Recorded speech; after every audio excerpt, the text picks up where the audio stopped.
안녕하세요. 복지왕TV입니다.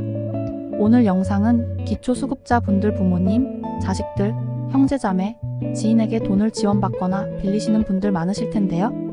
지금부터 말씀드리는 내용 꼭 기억하셔야 합니다. 일정 금액 이상, 일정 횟수 이상 지원받거나 빌리신다면 수급 자격이 박탈될 수도 있습니다. 오늘 영상은 그 어느 때보다 중요한 내용이니 꼭 기억하시길 바라겠습니다. 받기만 해도 수급 자격 박탈될 수도 있습니다. 영상 시청 전 구독과 좋아요 부탁드리겠습니다. 그럼 영상 시작합니다. 먼저 수급자분들은 처음 수급자를 신청할 때 금융정보 등 제공동의서를 냅니다.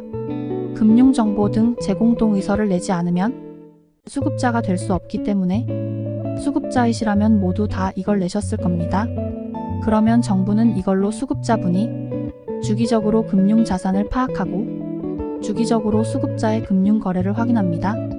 그래서 수급자분의 통장에 잔액이 얼마 있는지 확인하고 얼마가 입금되었는지도 확인합니다. 그만큼 기초수급자분들의 금융재산 기준이 엄격하다는 건데요. 정부는 수급자의 통장에 입금된 돈이 금융기관이나 공공기관 등에서 입금된 돈은 대출이라고 봐서 부채로 판단합니다. 그래서 수급자분의 재산에서 해당 금액만큼은 차감하죠. 즉, 금융기관, 공공기관에서 입금된 금액은 금융재산으로 보지 않습니다. 그런데 만약 입금된 돈이 개인으로부터 입금된 돈이면 정부가 차감 없이 해당 금액만큼 금융재산이라고 판단합니다. 이 때문에 억울하게 수급자에서 탈락하는 경우가 많습니다. 기준이 굉장히 엄격해 보이기는 한데 이렇게 엄격하지 않으면 단순 현금 소득도 모두 빌리거나 개인 간 대출로 주장할 수 있어서 악용될 소지가 많기 때문에 엄격하게 관리하고 있습니다. 이렇게 세금이 낭비된다면 정말 다만 아는 사람에게 돈을 빌린 것을 증명해 보이면 개인 간 대출로 봐서 금융재산으로 잡지 않습니다. 증빙은 지급명령이나 지급결정 등에 대한 법원 판결문이거나 화해, 조정조서로 할 수 있는데요. 이런 문서가 없다면 아는 사람에게 돈을 받은 것으로 판단합니다. 아마 대부분은 그냥 지인에게 이런 법적인 절차 없이 돈을 빌리는 경우가 많을 거예요. 만약에 아는 사람에게 입금된 돈이 1년에 6번 이상이거나 6번 미만이라도 1년간 빌린 총액이 일정 금액 이상이라면 아무리 내가 짧은 기간 동안 이자를 많이 주고 빌렸다고 하더라도 정부는 수급자분이 매달 돈을 벌고 있다고 판단해서 이 돈을 수급자분의 소득으로 간주하게 됩니다. 그러면 수급 자격이 박탈될 가능성이 높죠. 그래서 기초수급자분이 돈을 많이 받거나 빌리게 되면 기초수급자에서 탈락할 수 있다고 말씀드렸습니다. 그러면 얼마까지 받을 수 있을까요? 얼마까지 빌릴 수 있을까요? 지금부터 말씀드리겠습니다. 구독과 좋아요 부탁드리겠습니다. 빌릴 수 있는 받을 수 있는 금액은 통장에 입금된 횟수와 가구 원수에 따라 달라요. 먼저 최근 1년간 수급자분이 돈을 6번 이상 입금받았다면 정부는 정기적으로 입금되었다고 판단하고 수급자분이 소득이 있다고 봐서 입금된 금액만큼 소득으로 판단합니다. 입금된 횟수가 6번 미만, 최대 5번까지 입금받았다면 소득으로 간주하지 않습니다. 즉, 입금받아도 괜찮은 겁니다. 그런데 5번 입금받았더라도 받은 금액이 크다면 그것도 소득으로 간주합니다. 갑자기 1억 원을 입금받는다고 생각해보세요. 그럼 얼마까지 입금받을 수 있을까요? 우선 1년간 돈을 6번 이상 입금받은 경우를 보면 이 경우는 한 달에 받은 금액이 기준 중위소득 15%를 넘으면 소득으로 간주하게 됩니다. 반대로 말하면 기준 중위소득 15% 이하로 돈을 받는다면 수급 자격에 아무런 영향이 없습니다. 즉, 한 달에 기준 중위소득 15% 이하로는 돈을 받아도 됩니다. 기준 중위소득은 가구별로 다른데요. 한번 보실게요. 중위소득 15%에 해당하는 금액은 지금 보시는 표를 참고하시면 됩니다.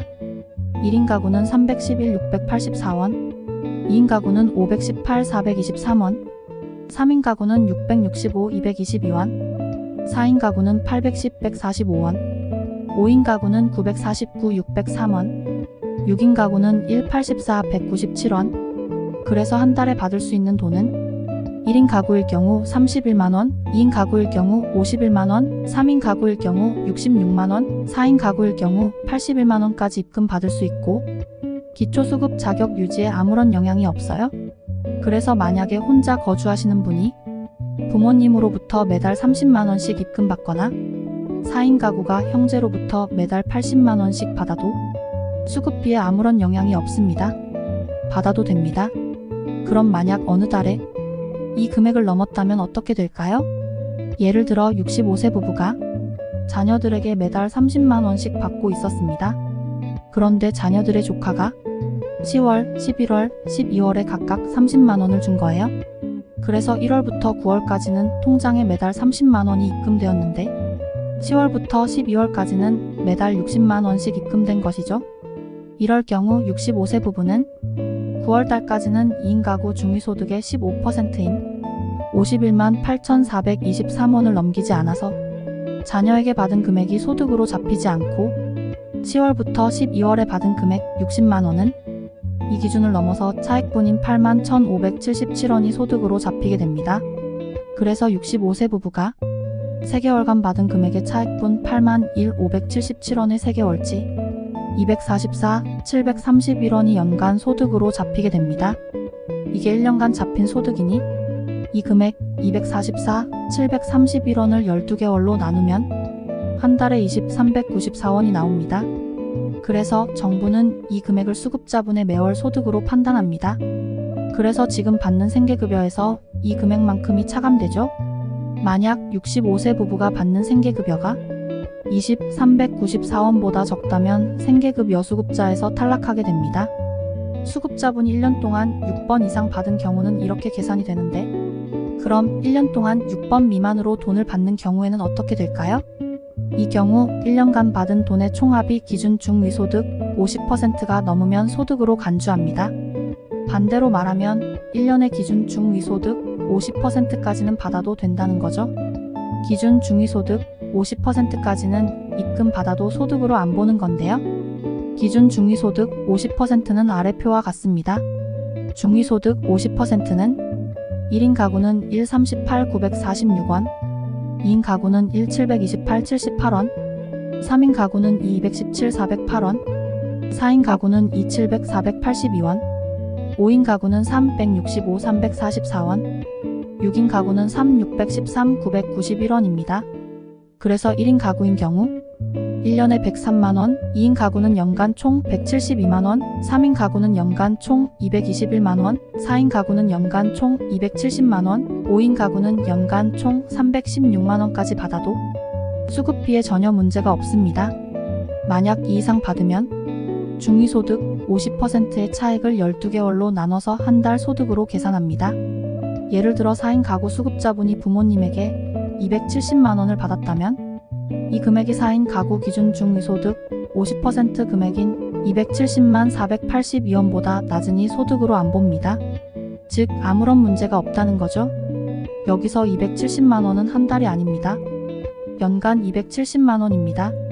그런데 1인 가구인 수급자분이 부모님에게 300만원을 받았다면 1인 가구 기준 중위소득 50%인 103만원보다 많으니까 소득으로 간주합니다.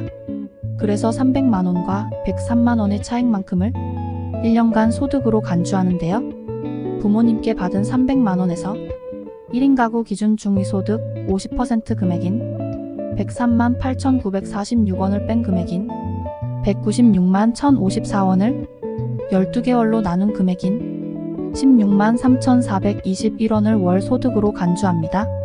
그래서 생계급여에서 16만 3,421원이 차감됩니다.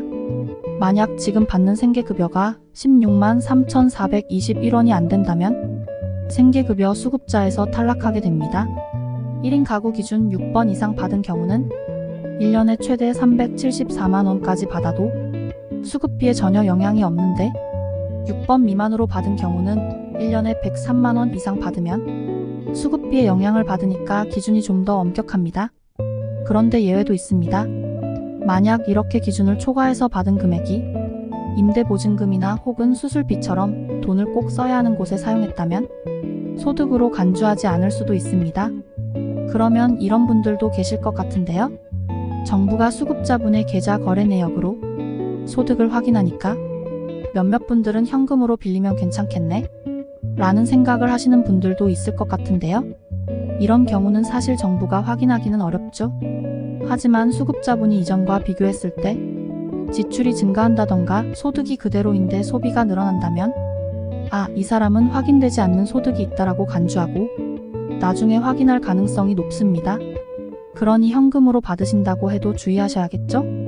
오늘은 수급자분들이 계좌로 얼마나 돈을 받아도 되는지에 대해 말씀드렸는데요. 일정 기준까지는 돈을 받아도 수급비에 영향이 없지만 기준을 초과하게 되면 수급비가 깎이거나 수급자에서 탈락할 수도 있다는 점 반드시 기억해 주시고요. 아는 사람에게 돈을 빌리는 것이 판결문이 있지 않은 이상 부채로 인정되지 않는 것처럼 마이너스 통장이나 카드론도 모두 똑같이 부채로 인정해주지 않아서 돈을 빌려도 재산에서 차감되지 않는다는 점도 참고해주세요. 오늘 준비한 영상은 여기까지입니다. 오늘 영상 유익하셨나요? 유익하셨다면 구독과 좋아요 부탁드립니다. 시청해주셔서 감사합니다. 복지왕TV였습니다.